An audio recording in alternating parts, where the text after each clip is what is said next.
Time and Tide, the Australian Watch Authority.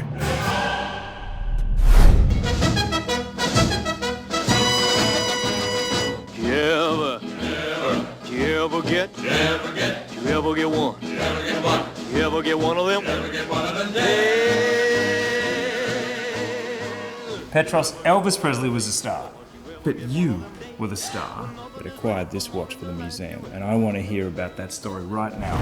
It was in fact a paddle rising, and it turned out to be the most expensive Omega ever purchased on auction, but we're talking about Elvis. Tell me about this watch, because Elvis did have several watches. Oh, it's going to go straight into my hand. A $1.8 million? All in, yes. All in. My goodness. And a bit of heart beating when raising the paddle. Yeah, but heart beating holding it. Indeed. Original strap? We don't know. Yeah. In fact, this is one of the Omega watches that the king, Elvis Presley, had during his life. But this is one of the most well documented, and it is a reminder of a very important event in Elvis's life and in his career. Can I jump in and steal your thunder? Of course. Because I'm going to read the inscription on the back. To Elvis, 75 million records, RCA Victor. Okay, and there's a date. There is, and my eyesight doesn't stretch. 25th Christmas December, Day. Christmas Day 1960. Honestly, if you think of 75 million records in 1960, this, as an Elvis fan, should ring a few bells. 1960 represents already a comeback. But remember, he was a GI. He served in the military. He was also stationed in Germany. Now, after returning to civilian life after being a GI, he made his first comeback. And that's the whole point. 75 million records after a comeback.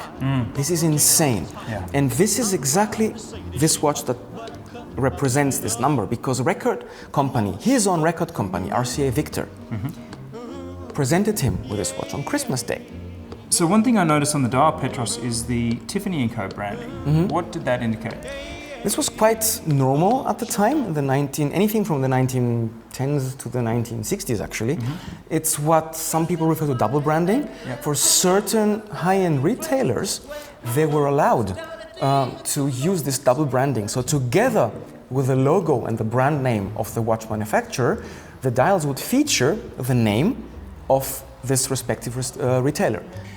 This is really something that might have been on him. I mean, the mind does wander, doesn't it? I mean, he might have written songs with this on. That's the whole point. And if you look at all the pictures, if you can really do like a picture database picture research, you will find this watch on really a lot of pictures. And it's one of the only watches that the king wore that are clearly pictured, that you can see on his wrist, which makes us proud, evidently, and that's why we displayed it also on this page. Petros, this is so much closer than I've ever been to the king. Thank you very much for the access. You're more than welcome. Very proud that you were able to see it like this, but I'm disappointed. Why? Because I thought you would sing. You ain't? No. Leaves you got a tale to tell when it's take